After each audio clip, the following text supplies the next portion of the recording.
Study Session 10. Collective Bargaining. Introduction. For harmonious industrial relations of the workplace, there is need for the use of collective bargaining to either nip crisis in the board or even to resolve already declared trade disputes. In this study session, we will look at the principles and approaches to collective bargaining. Learning outcomes. When you have studied this session, you should be able to define the term collective bargaining, discuss theories relating to collective bargaining, mention types of collective bargaining, functions of collective bargaining procedure, discuss the benefits of collective bargaining, highlight constraints to collective bargaining. Nature of collective bargaining. The term collective bargaining, according to Webb's 1902, is an economic institution with trade unions acting as labor cartels by controlling entry into the trade. It postulates that it is nothing but negotiation concerning pay and conditions of employment between trade unions in one hand and either an employer or an employers association on the other. However, Flanders, 1952, sees collective bargaining as a political rather than economic issue. Fassoin, 1992, describes collective bargaining as a machinery for discussion and negotiation, whether formal or informal, between employers and workers' representatives, aimed at reaching mutual agreement or understanding on the general employment relationship between the employers and workers. The conclusion of an agreement is not a necessary determinant of collective bargaining. Thus, the Labour Act of 1974 defines collective bargaining as a process of arriving at or attempting to arrive at a collective agreement. Dale, 1985, sees collective bargaining as a relationship between unions representing employees and management representing employer. He postulated that collective bargaining involves the process of union management and the negotiation, administration, and interpretation of collective agreements covering wages, hours of work, and other conditions of employment. It also involves concerted economic actions and dispute settlement procedures. Dale thus emphasizes the processes or strategies involved in collective bargaining. Similarly, Ubeku, 1985, defines collective bargaining as a process based on the principle that workers have right to contract with the employers as to wages and conditions of service, and that the employers recognize the right. It is thus, according to him, a system used for determining wages and conditions of service in which the employer shares administrative decision-making responsibilities with the union. Bernardine, 2003, sees collective bargaining occurring when labor union representatives meet with representatives of management in determining employees' wages and benefits, creating or revising work rules, and the resolution of disputes or violations of labor contract. Therefore, it is a primary process of determining employees' wages, benefits, and working conditions. The ILO Convention number 98, 1949, relating to the right to organize and to bargain collectively, describes collective bargaining as voluntary negotiation between employers or employees, organizations and workers' organizations with a view to the regulation of terms and conditions of employment by collective agreements. These are several essential features of collective bargaining, all of which cannot be reflected in a single definition or description. They are as follows. 1. It is not equivalent to collective agreement because collective bargaining refers to the process or means, and collective agreement to the possible result of bargaining. There may therefore be collective bargaining without a collective agreement. 2. It is a method used by trade unions to improve the terms and conditions of employment of their members, often on the basis of equalizing them across industries. 3. It is a method which restores the unequal bargaining position between employer and employee. 4. Where it leads to an agreement, it modifies rather than replaces the individual contract of employment because it does not create the employer-employee relationship. 5. The process is bipartite, but in some developing countries, the state plays a role in the form of a conciliator where disagreements occur or may intervene more directly. Example, by setting wage guidelines where collective bargaining impinges on government policy. 6. Employers have in the past used collective bargaining to reduce competitive edge based on labor costs. Aturu 2005 sees collective bargaining as a process whereby workers and employers enter into discussion and consultations with a view to arriving at collective agreements aimed at regulating working conditions. It is collective in the sense that the outcome of the process usually affects persons organized in groupings, that is, trade unions. Fasoin 1992 therefore concluded that collective bargaining is a standard-setting machinery aimed at constituting an important source of regulation governing wages, salaries, and other employment conditions mutually agreed between labor and management and in conformity with public policy, serving as guiding principles of labor relations and establishing a set of rules guiding relations between the parties during the life of a collective agreement, as well as providing for an orderly method of settling grievances that are bound to occur from time to time. Dunlop, 1949. These three functions of collective bargaining are the foundation of industrial democracy. Fasoin, 1992. Theories of collective bargaining. Collective bargaining theories help us to understand some aspects of union and management behavior, as well as the functioning of collective negotiations. We shall discuss three types of theories. Chamberlain and Cohn theory, 1965. They viewed collective bargaining from three perspectives, which represents different stages in the development of the collective bargaining process. The three perspectives are: A. Means of contracting for sale of labor, the marketing concept. B. Form of industrial government, the governmental theory. C. A system of industrial relations, the industrial management concept. The marketing concept. This concept views collective bargaining as the means or process by which labor is bought and sold in the marketplace.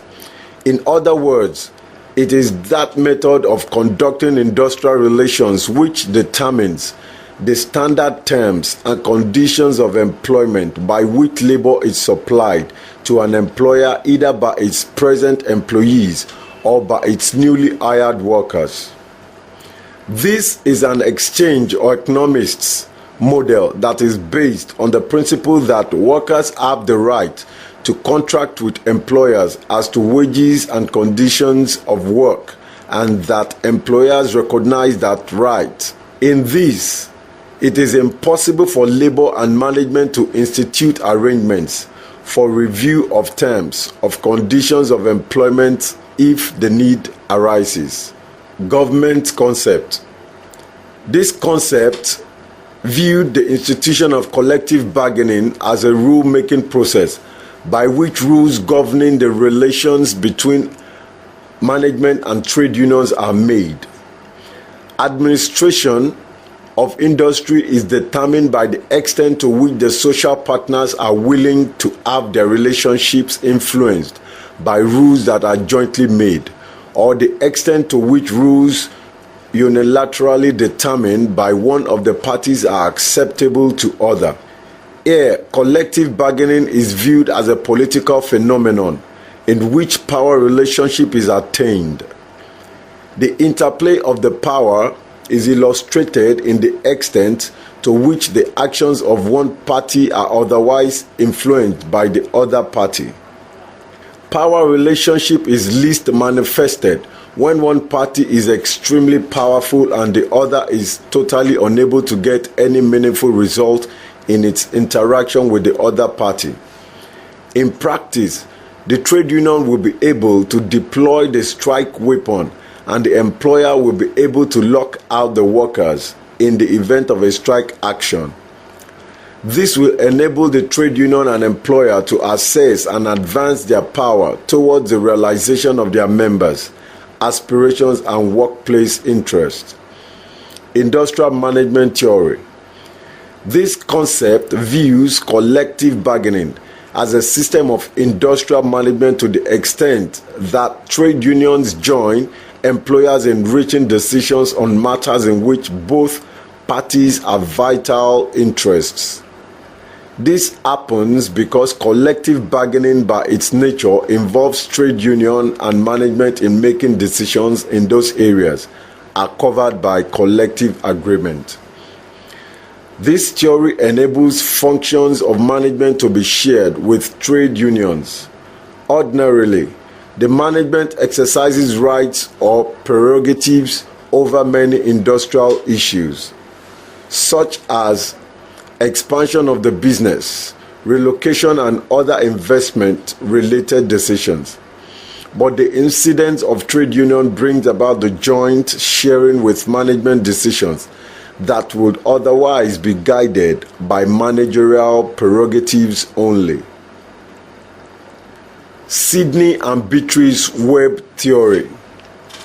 The above viewed collective bargaining as an economic institution, with trade unionism acting as a labor cartel by controlling entry into trade. They observed that the terms and conditions of employment can be determined in three main ways. A. Unilateral determination by the employer. B. Unilateral determination by employees. C. Unilateral determination by the state, as well as joint determination by social partners. They viewed all the three previous methods as leading to suboptimal and dissatisfying results, whereas collective determination by the three social parties are more satisfying and leads to enduring satisfaction by the parties. They see collective bargaining as an alternative to individual bargaining that provides a method of mutual insurance for workers. That collective bargaining replaces the weak attempt by the individual to affect some changes in terms and conditions of employment. The Webb's theory re-echoed the warnings of Lenin and Marx that the trade union organization should exercise reasonable care to ensure that its collectivity is not abused by the management through corrupting of the union leaders, to the extent that the mass movement offered by the collectivity is now converted to the advantage of the employer only. John T. Dunlop theory, 1958. John Dunlop, 1958, sees collective bargaining as the means of rule making which governs the workplace. It is noted that the institution of collective bargaining comprises of three actors, namely A. Hierarchy of managers and their representatives. B. hierarchy of non-managerial employees and their spokesmen. C. Any specialized third-party agencies. He sees collective bargaining as that which is intricately dependent on the quality or characteristic of the operating context of the parties. The details of the environment include 1. The technological, 2. The historical, 3. The social, 4. The cultural, 5. The power relationship between actors, 6. The dominant ideology. He concludes that collective bargaining is effective only to the extent that the environment permits this. In a more general sense, collective bargaining, which has its supporters as well as its critics, is a critical element in pluralism. Why does pluralism place collective bargaining at the center? Because, as adherents and critics agree, in the pluralist vision, labor and management as autonomous interest groups and should jointly fix the rules of employment upon terms which represent an acceptable compromise between their competing interests. But is this process of negotiation and compromise a good in itself? Pluralists believe that it is, although their rationales vary. Collective bargaining replicates the processes by which conflict is and should always be resolved in a democracy. It projects democratic values in the workplace. It preserves the autonomy of social forces as against the pervasive influence of the state. It is faithful to, but makes more acceptable by its mobilization of countervailing power, the conventional marketplace techniques of economic ordering in a capitalist economy. It ensures the participation and thereby the moral commitment of those most directly concerned with outcomes. It represents a significant advance over abusive and oppressive unilateral employer control. Collective bargaining, in as much as it promotes democracy at the enterprise as well as at the national and the industry levels, depending at which level collective bargaining takes place, is an important aspect of a sound industrial relations system. Types of collective bargaining. Collective bargaining may take place at the national, industry, or enterprise level. It could be said that collective bargaining is a means of settling issues relating to terms and conditions of employment and has little to do with labor management relations policy formulation. Nevertheless, collective bargaining may reflect, sometimes explicitly and at other times explicitly, labor management relations policy. Example, on wage guidelines, termination of employment procedures. It can also be a means of developing policy formulation at the industry level. For instance, arrangements and agreements resulting from collective bargaining may provide ways in which wages could be adjusted to meet increases in the cost of living, in which case they will constitute an agreed policy on this issue. They may link a part of wage increase to productivity increase or provide for productivity gain, sharing in other ways, in which event they represent policy on aspects of productivity.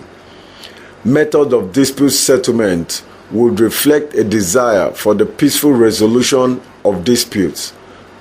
Forms of bargaining are enterprise collective bargaining. This takes place between employer and the workers in a given company or enterprise. This type is not common in Nigeria, and it certainly does not meet the definition of collective bargaining as stipulated in the Labour Act. Industrial collective bargaining. This type is common in Nigeria, and it is usually involves many employers and can therefore be described as industrial multi-employer bargaining. Aturu 2005. The agreement read in this type of collective agreement as nationwide application and implication within a given industry. To this extent, it has national coloration, and such agreements could be adopted by enterprises as staff handbook to guide the employees. National collective bargaining. Any bargaining process that has nationwide implication or implication can be described as national collective bargaining. Aturu 2005. Most at times, bargaining in respect of wages has tended to be national in this country. Many at times, the NLC and the federal government negotiate wage increases and the conditions of work aftermath of major policies such as increase in the prices of petroleum products and other economic policies likely to affect the labor market. In most cases, such agreements that emanate from the national collective bargaining are not limited to the public sector, but extended to the private sector through the Minimum Wage Act. Aside from this, the Joint Public Service Negotiating Council also engages in bargaining on behalf of workers in the civil service. Bargaining can also take several other forms. Bernardine 2003 explained three of the most common as distributive, integrative, and concessionary. Distributive bargaining. This is the most common type of bargaining and involves zero-sum negotiation. In other words, one side wins and the other side loses. In distributive bargaining, unions and management have initial offers or demands, target points, example, desired wage level, resistance points, example, unacceptable wage level, and settlement ranges, example, acceptable wage level. Integrative bargaining. This is similar to problem-solving sessions in which both sides are trying to reach a mutually beneficial alternative, win-win solution. Both the employer and the union try to resolve the conflict to the benefit of both parties. This bargaining is also called interest-based bargaining. The objective is for both parties to find the common ground between them, to build relationships, and to eliminate the adversarial elements of traditional bargaining. Concessionary bargaining. This involves a union giving back to management some of what it has gained in previous bargaining. Usually, such a move is prompted by labor leaders who recognize the need to assist employers in reducing operating costs in order to prevent layoffs and plant closure. Thus, it is the economic adversity that motivates concessionary bargaining. In some cases, despite financial crisis, the union may not be willing to concede. This may be because the union does not view management's arguments as credible. Thus, the agreement of trust and credibility between management and the union may influence the extent to which concessionary bargaining occurs. Other forms of collective bargaining are fractional bargaining. Professor James Kuhn, 1967, discussed fractional bargaining. Fractional bargaining involves the sectional activities of some work groups who, because of either their strategic location in the workflow or special skills, seek supplementary agreements on behalf of the group alone. For example, medical doctors bargaining separately for its members within the medical sector. Such groups are usually cohesive with their own informal authority structure. Individual bargaining. As the name indicates, this involves the individual worker seeking an improvement upon his prevailing conditions of employment. This is pointed more in the manual and poorly paid workers of compulsively banding together in groups to negotiate better terms. In Nigeria, for example, as soon as a junior worker is promoted into the lowest rung of management group, he or she is explicitly asked to give up union membership. October 2005. Functions of collective bargaining. According to Fajano, 1999, bargaining is of value jointly and severally to each of the actors in industry, that is, to the workers, employers, and the state. He highlighted the benefits thus. To the workers, collective bargaining 1. Affords them an opportunity to participate in the management functions of the organization. 2. Allows substantive and procedural rules governing the workplace to be jointly determined by both union and management, and sometimes with government. Substantive rules pertain to financial issues, while procedural rules refers to the process for reviews of collective agreements, periodicity of meeting, and methods of dispute settlement. 3. Allows for the provision for grievance and dispute settlement procedures. For example, collective bargaining specifies time for negotiation before strike can take place. The grievance procedure will specify and maintain uniform standard of discipline at the workplace. To the employer, collective bargaining 1. Saves the cost, time, and finance of negotiating with each worker. Time is saved from being expended or negotiating with individual workers, just as financial cost is saved instead of negotiating individual salary structure. 2. Generates industrial harmony and thus saves the cost of strikes. Workers value being part of decision making. Therefore, collective bargaining may reduce the possibility of deploying strike and other forms of industrial action. Industrial peace is thus guaranteed with all the overt and covert cost of the strike avoided by the employer. 3. Ensures that jointly authored rules are complied with easily. Workers' preference for collective bargaining in the place of strike could derive partly from the philosophy that jointly authored rules are complied with more easily rather than rules that were unilaterally imposed by the employer. 4.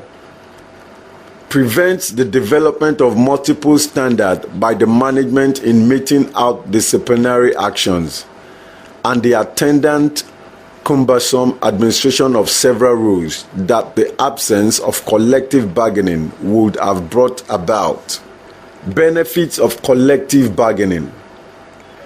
It is sometimes claimed that in non-industrialized countries, settlement of wages issues through collective bargaining, especially on a national or industry-wide basis, can be an obstacle to a wage policy to promote specific economic objectives, because wage rates are not necessarily fixed on criteria designed to promote specific economic and social objectives, other than as compensation for cost of living increases, and that they often tend to reflect the bargaining strength of the parties or the supply and demand conditions of labor.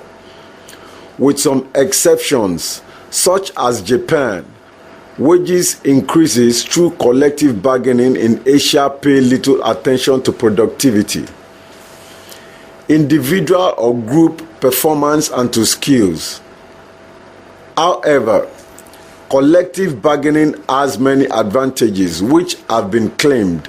for it is a means of resolving differences between management and employees, though it has made little positive contribution to higher productivity and higher earnings by linking pay to performance and skills. 1. Collective bargaining has the advantage that it settles issues through dialogue and consensus rather than through conflict and confrontation. It differs from arbitration between the latter represents a solution based on a decision of a third party, while arrangements resulting from collective bargaining usually represents the choices or compromises of the parties themselves. Arbitration may invariably displease one party because it usually involves a win or lose situation, and sometimes it may even displease both parties. 2. Collective bargaining agreements often institutionalize settlements through dialogue. For instance, a collective agreement may provide for methods by which disputes between the parties will be settled. This has the distinct advantage that the parties know beforehand that if they are in disagreement, there is an agreed method by which such disagreement may be resolved. 3. Collective bargaining is a form of participation. Both parties participate in deciding what proportion of the cake is to be shared by the parties entitled to a share. At the end of an agreed term, labor again insists on participating in deciding what share of the fruits of their labor should be apportioned to them. Collective bargaining is a form of participation also because it involves a sharing of rule-making power between employers and unions, and this has eroded areas which in earlier times were regarded as management prerogatives. Example: transfers, promotion, redundancy, discipline, modernization, production norms. However, in some countries such as Singapore and Malaysia, certain subjects such as promotion, transfer, recruitment, termination of employment on grounds of redundancy or reorganization, dismissal and reinstatement, and assignment of duties within the scope of the contract of employment are regarded as management prerogatives and outside the scope of collective bargaining. But collective bargaining suffers from the drawback that it seldom deals with how to enlarge the cake as the way of increasing the share of each party without eroding competitiveness. 4. Collective bargaining agreements sometimes renounce or limit the settlement of disputes through trade union action or lockout. Therefore, collective bargaining agreements can have the effect of guaranteeing industrial peace for the duration of the agreements, either generally or more usually on matters covered by the agreement. 5. Collective bargaining is an essential feature in the concept of social partnership towards which labor relations should strive. Social partnership in this context may be described as a partnership between organized employer institutions and organized labor institutions designed to maintain non-confrontational processes in the settlement of disputes which arise between employers and employees. 6. Collective bargaining has valuable byproducts relevant to the relationship between the two parties. For instance, a long course of successful and bona fide dealings leads to the generation of trust. It contributes towards some measure of understanding by establishing a continuing relationship. Once the relationship of trust and understanding has been established, both parties are more likely to attack problems together rather than each other. 7.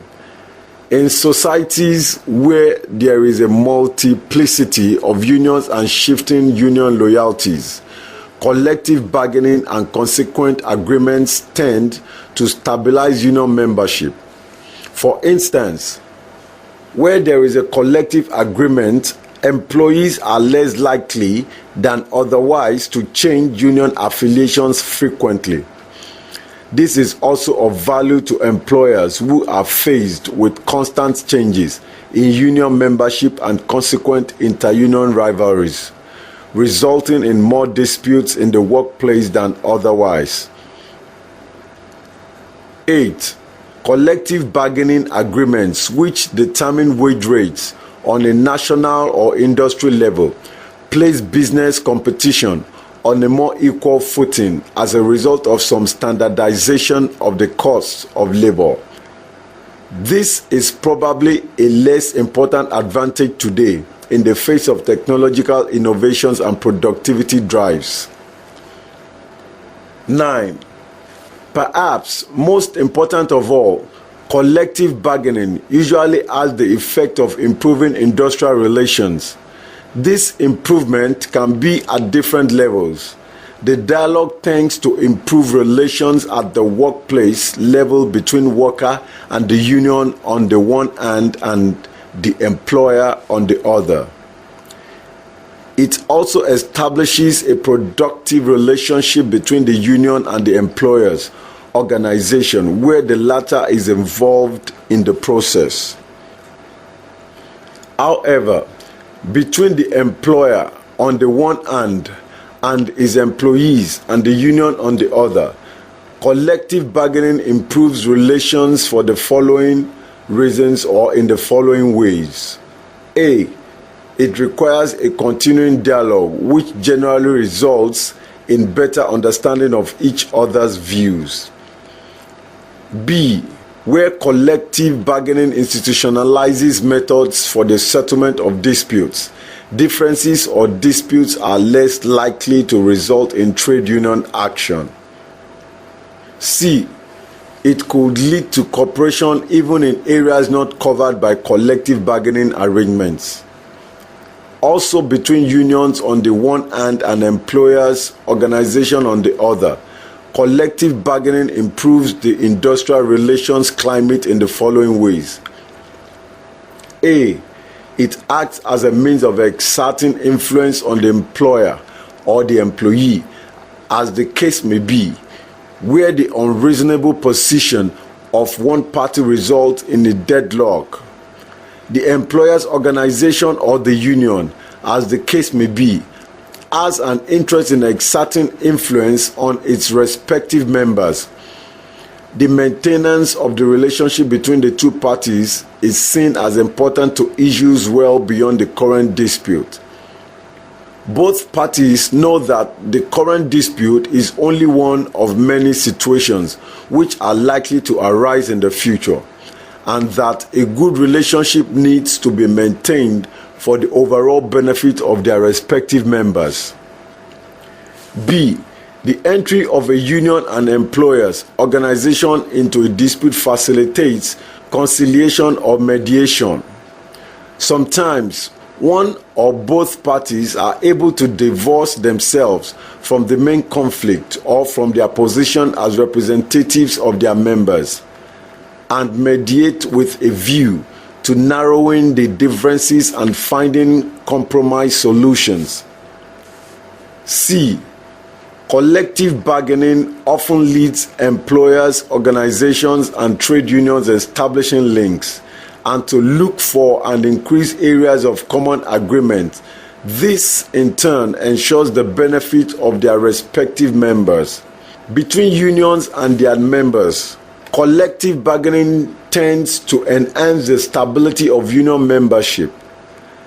Employees who perceive that their union is able to secure collective bargaining agreements or obtain concessions through collective bargaining are less likely to frequently change their union affiliations.